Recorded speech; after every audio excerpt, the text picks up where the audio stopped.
ఏడికి ఇక ప్రాంతంలో ఉన్న పిల్లలను మీరే కనిపించి కాపాడుతున్నాం. ఈ ప్రాంతంలో విశ్వాసులను స్థిరపరుచున్నాను. నూతనంగా కొన్ని ఆత్మతో మీరు మాట్లాడి మీరే మీ యొక్క శని తీసుకురావచ్చున్నాం. ఇంకా మేము వచ్చిన ఆటో నడిపిన ఆ యొక్క యవనస్తులు కూడా పూర్తిగా మార్చవలసిగా మేము శని నడిపించవలసిగా కోరుతున్నాం. యేసబ్బు గారిని మీరే కనికరించి కాపాడి ఆదరించవలసిగా కోరుతున్నాం.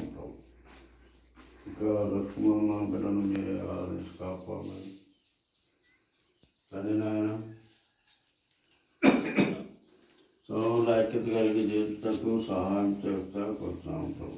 పట్టుకెళ్ళిన ప్రియులు కూడా వాళ్ళ యొక్క బలహీనత తెలుసుకొని తిరిగి వచ్చాకు అందరూ శాంతి సమాధానంతో సాగుబడికి సహాయం చేయండి.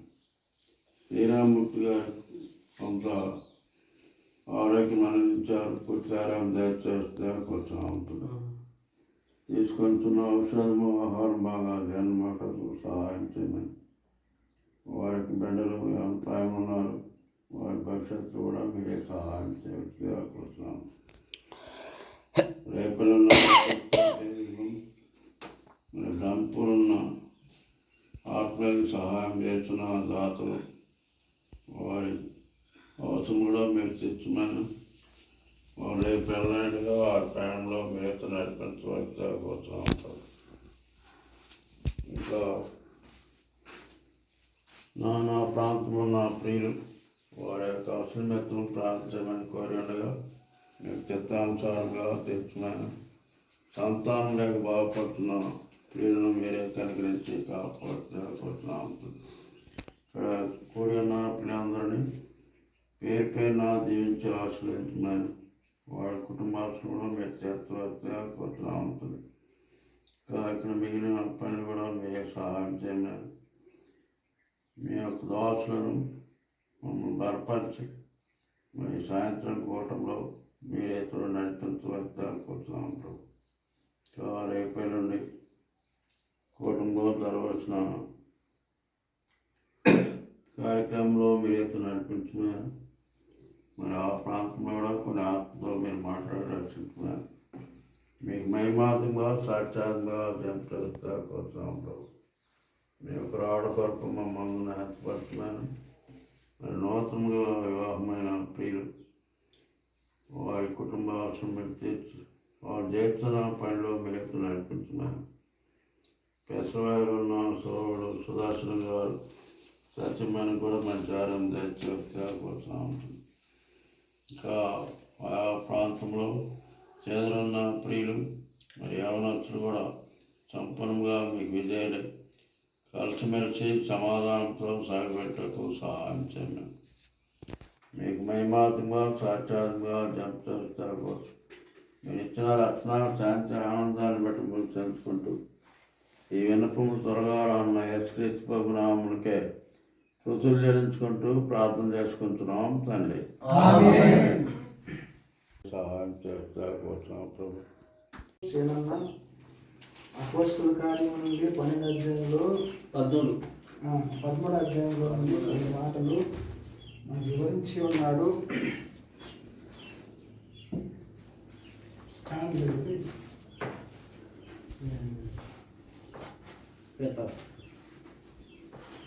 వారు ఉపవాసం చేసి ప్రార్థన చేసి ఉన్నారు అనే మాటలు సహోదరుడు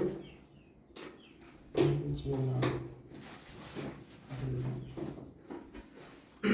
సరే, ఇప్పుడు దేవుడు ఎవరి ప్రార్థన ఆలకించనై ఉన్నాడు అనే అంశం మీద మనం కొన్ని మాటలు ధ్యానించుకున్నాం. సహోదరులారా, ఉపవాస ప్రార్థన కాబట్టి మనం ప్రార్థన అంశాలు చదువుకుందాం. ఎవరి ప్రార్థన దేవుడు ఆలకించనై ఉన్నాడు అనేది మనం అంశంగా తెలుసుకుందాం. 34వ అధ్యాయం కీర్తనలు 34వ అధ్యాయం కీర్తనలు 6వ వచనం మనము చదువుకున్నాం. చూడండి, ఈ దీనుడు మొరపెట్టగా యెహోవా ఆలకించును, అతని శ్రమలన్నిటిలో నుండి అతన్ని రక్షించెను. ప్రభునందు సహోదరులారా, దేవుడు ఎవరి ప్రార్థన ఆలకిస్తాడంటే, ఇక్కడ మనం చదువుకున్నాం, దీనుల ప్రార్థన దేవుడు ఆలకించనై ఉన్నాడు. ఎవరైతే దీనత్వం కలిగి,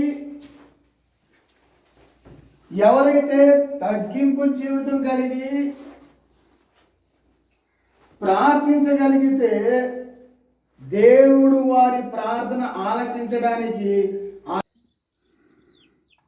కేకలు వేస్తూ ప్రార్థన చేస్తున్నాడు. చదవండి, యోనాగ్రంథం చదవండి, యోనాగ్రంథం 2వ అధ్యాయంలో నుండి చదవండి, 2వ వచనం నుండి.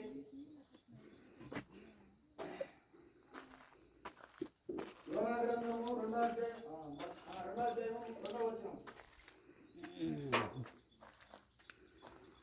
2వ అధ్యాయము 2వ వచనం. యోనాగ్రంథం. యోనా దీనత్వం కలిగి ప్రార్థన చేస్తున్నాడు. సహోదరులారా, 2వ అధ్యాయం 2వ వచనం.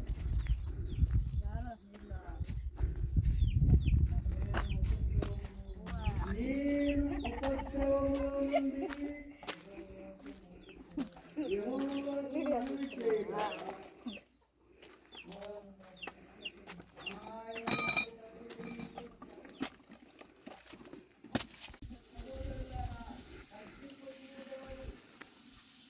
తిరిగి ఇట్లా కింద పడేసి తిరుగు.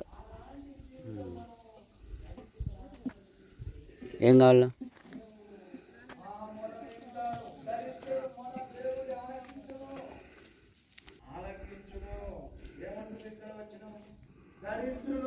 దేవుడు వారిని ఎలాంటి శ్రమలలో వ్యాధులలో ఉన్నప్పటికీ వారిని రక్షించడానికి ఆయన సంసిద్ధుడై ఉన్నాడు. సహోదరులారా, మరి 3వ మాట మనం చదువుకుందాం. చూడండి, 3వ మాట 34వ వచనం అధ్యాయం, 34వ అధ్యాయం, కీర్తనలు 34వ అధ్యాయం, 34వ అధ్యాయము 17వ వచనం, 19వ వచనం వరకు ఉందనుకోండి. 34:17 నేను చదువుతున్నా. నీతిమంతులు మొరపెట్టగా యెహోవా ఆలకించును, వారి శ్రమలన్నిటిలో నుండి వారిని విడిపించును. సహోదరులారా, మొదటిగా మనం గమనించాము, దీనుల ప్రార్థన దేవుడు ఆలకించును. రెండవది, దరిద్రుల ప్రార్థన దేవుడు ఆలకించును. ఇక్కడ మనం గమనిస్తున్నాము 3వ మాటగా, నీతిమంతుల ప్రార్థన ఆలకించును. ఈ లోకములో దేవుని యందు, యేసు క్రీస్తు నందు, ఆయన రక్తములో కడగబడి ఆయన యందు మనం భక్తి కలిగి, భయము కలిగి, నీతి కలిగి మనం జీవిస్తే, ప్రార్థన చేస్తే, ఆ ప్రార్థనకు తప్పకుండా జవాబు దేవుడిస్తాడు. ప్రభునందు సహోదరులారా, ఆయన అంటున్న మాట, నీతిమంతులు మొరపెట్టగా యెహోవా ఆలకించును, వారి శ్రమలన్నిటిలో నుండి వారిని విడిపించును. ఆయన అంటున్నా, ఇంకా ఇరిగి నలిగి హృదయము గల వారిని యెహోవా ఆసన్నుడు. సహోదరులారా, మనం గమనిస్తున్నాం, మొదటిదిగా దీనుల ప్రార్థన దేవుడు ఆలకిస్తున్నాడు. రెండవది, దరిద్రుల ప్రార్థన దేవుడు ఆలకిస్తున్నాడు. మూడవది, నీతి కలిగి, ఆయన ఎదుట భక్తి కలిగి, భయము కలిగి, నీతి కలిగి ప్రార్థన చేస్తే ఆ ప్రార్థనకు దేవుడు జవాబిస్తాడు. అంతేకాదండి, కీర్తనలో 5:12 ఆయన అంటున్న మాట, నీతిమంతులను కేడేముతో కప్పినట్లు నా దయతో వారిని కప్పుదును అంటున్నాడు. 5వ అధ్యాయం కీర్తన 5వ వచనం. కనుక సహోదరులారా,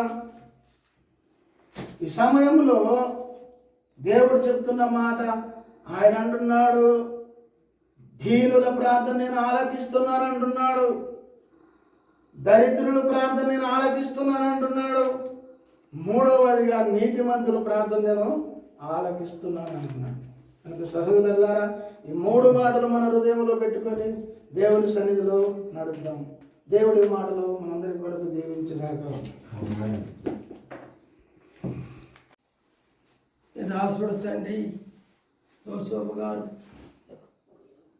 అక్కగారిని మీరు ప్రేమించి వారిని మీరు దీవించి ఆశ్రయించిన అయినా వారి సంతానములు నీ దాసురాలు తండ్రి నీ రాజ్యానికి వారసులైపోయినప్పటికీ ఇదిగో నీ సేవలో నాయన, ఇదిగో నా కుమార్తె నా దేవుని రాజ్యములో ఉంటుంది, ఆ రాజ్యములో మేమందరము కూడా ఉంటామని తండ్రి ఒక నిరీక్షణతో ఎంతో నాయన నీ సేవలో పాలు పొందనాటి, ఈ ఉపవాస కూడికలో కలుసుకొనాటి తండ్రి. నీ దాసుని అయినా మా మధ్యకి అయినా క్షేమంగా నీ బిడ్డలతో కలిసి వచ్చినదక్కే స్తోత్రాలు తండ్రి. ఇదిగో నీ దాసురాలు చేరి